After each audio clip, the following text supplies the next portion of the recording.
بسم اللہ الرحمن الرحیم اللہم صل علی محمد وعلی آل محمد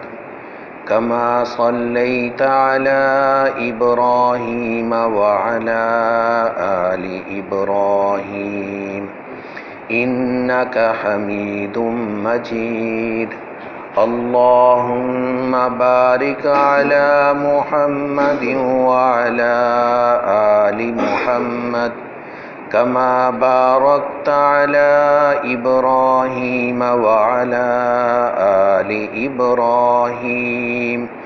انک حمید مجید بالسند المتصل منا إلى الأمير المؤمنين في الحديث محمد بن إسماعيل البخاري رحمه الله تعالى باب قول النبي صلى الله عليه وسلم لا يمنعكم من سحوركم أذان بلال به قال حدثنا عبيد بن إسماعيل عن أبي أسامة عن عبيد الله عن نافع عن ابن عمر عن عائشة رضي الله تعالى عنها أن بلالا كان يؤذن بليل فقال رسول الله صلى الله عليه وسلم كلوا واشربوا حتى يؤذن ابن أم مكتوم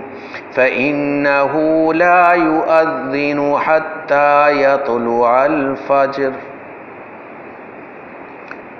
کتاب الصوم میں اس باب کا عنوان قائم کیا کہ اذان بلال پر سحری ختم نہ کیا کرو، پھر اس پر ایک روایت لے کر آئے جس روایت میں بتایا کہ سحری کے ختم کا دار و مدار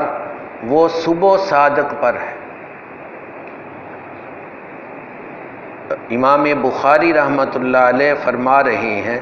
کہ ہم سے یہ حدیث ہمارے استاد عبید بن اسماعیل نے بیان کی، وہ ابو اسامہ سے اور وہ عبید اللہ سے اور وہ نافع سے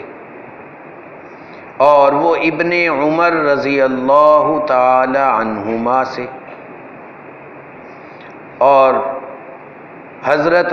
قاسم بن محمد حضرت عائشہ رضی اللہ تعالی عنہا سے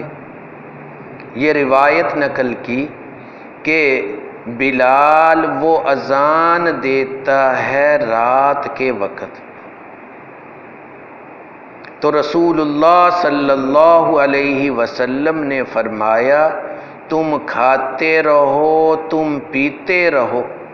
یہاں تک کہ اذان دے عبداللہ بن ام مکتوم، کیونکہ وہ اذان دیتا ہے صبح صادق کے وقت۔ رمضان المبارک میں 2 اذانیں دی جاتی تھیں مسجد نبوی میں۔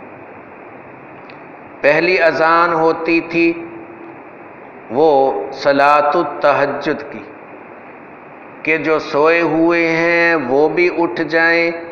اور اٹھ کر نفل پڑھ لیں، اور جو ساری رات ہی عبادت میں لگے ہوئے ہیں وہ بھی اپنی افطاری وغیرہ کا انتظام کر لیں، تھوڑا بہت 10-20 منٹ آدھ گھنٹہ انہوں نے کمر سیدھی کرنی ہے وہ بھی کر لیں۔ پھر دوسری اذان دیتے تھے حضرت عبداللہ بن ام مکتوم، یہ اذان ہوتی تھی صبح صادق کے وقت جس کو فجر کی اذان کہتے ہیں۔ تو آپ صلی اللہ علیہ وسلم نے فرمایا کہ یہ 2 اذانیں ہیں، پہلی اذان وہ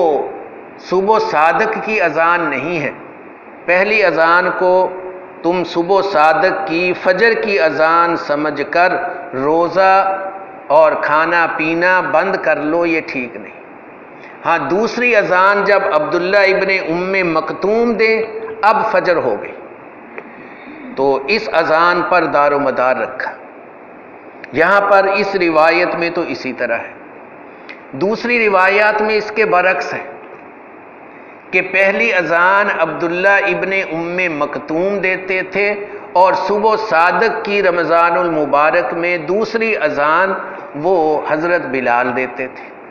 اصل میں یہ ان کا جو اذان کا نظام تھا وہ بدلتا رہتا تھا، اس لیے دونوں روایات اپنی اپنی جگہ ٹھیک ہیں۔ تو کبھی حضرت عبداللہ بن ام مکتوم پہلی اذان دیتے، دوسری عبداللہ حضرت بلال دیتے، اور کبھی اس کے برعکس ہوتا، اور کبھی دونوں کی اذانیں اکٹھی ہوتی۔ صبح صادق ہوتی تو صبح صادق کے وقت دو اذانیں دی جاتی، چنانچہ حرمین میں متعدد مؤذن بھی متعین رہے ہیں، تو یوں بھی ہوتا، اور کبھی یوں بھی ہوتا کہ ان کی اذانیں تو اپنے وقت پر ہی ہوتی، پہلی اذان حضرت بلال دے لیتے اور دوسری اذان کے لیے یہ پہلے ہی سیڑھی کے ذریعے اونچی جگہ چڑھ کر بیٹھ جاتے حضرت عبداللہ ابن ام مکتوم۔ تو بعض اوقات صحابہ کرام جب یہ چڑھنے لگتے تو ان کے بازو سے پکڑ لیتے کہ یہیں بیٹھ جاؤ، یہیں بیٹھ جاؤ، آپ کو کیا پتہ لگے گا کیا وقت ہوا، جب ہم کہیں گے پھر تم نے چڑھنا ہے اور پھر جا کر اذان دینی ہے۔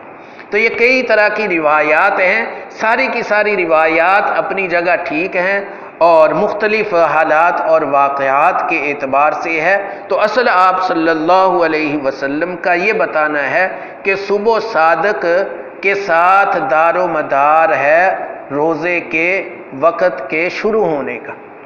اذان کسی نے پہلے دے دی یا اذان کچھ مؤخر بھی کسی نے کر دی تو اذان کے ساتھ اس کا دار و مدار نہیں ہے، یہ آپ صلی اللہ علیہ وسلم سمجھانا چاہتے ہیں۔ حق تعالی شانہ ہمیں احادیث کی صحیح سمجھ نصیب ہو۔